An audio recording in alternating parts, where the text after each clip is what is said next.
Radical Production. Umaandar na sasakyan habang lahat naaalala. Di na tayo magkikita, di na tayo magsasama. Pinili ko lumayo at makipaghiwalay. Tila babakas ang galit sa aking mga kamay. Sa katulad mong babae, buhay ko ay sumakla. Pagkaitan ako ng oras, yan ay di ko matanggap. Lahat ng nangyari sa atin ay ayaw ko nang isipin. Isang batong panaginip na ngayon lang nakagising. At ang buhay kong ito ay gusto ko nang isipin. Mamamatay lang din ako kung patuloy kong iisipin. Mas pinili ko na lang na magpatiwakal. Ito ang kwento ng makatanggaling Timog Radical. Sinayang mo lang lahat ang bawat sandali. Sakripisyong binigay nagdulot ng pagkamali. Sa'yo aking mahal, ang hirap palang patunayan.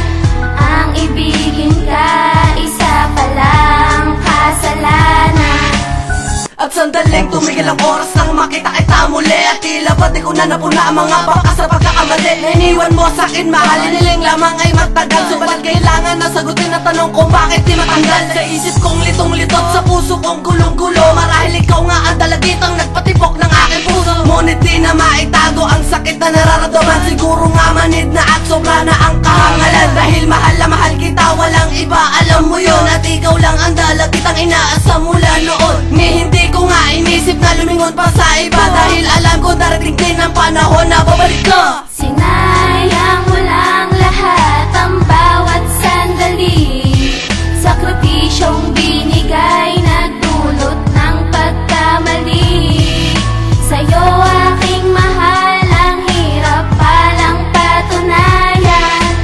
Ang ibigin ka, isa palang kasalanan. Pasensya kung gagawin ko to sa'yo, mahal. Magpakalayo sa'yo lang napakatagal. Binibilang bawat oras na sinayang mo noon. Ang ibigin ka ulit, hindi na po pwede yun. Kinalimutan na kita, nandiga ng mabilis. Kasabay ng pagpatak ng luwa aking pag-alis. At gumawa ko ng paraan upang makita kita muli. Ngunit ang bagay palang ginawa ko ay isang pagkakamali. Dahil narinig ko lang sa'yo labi ang salitang paalam na. Sabi mo mahal na mahal mo ako, hindi naman pala.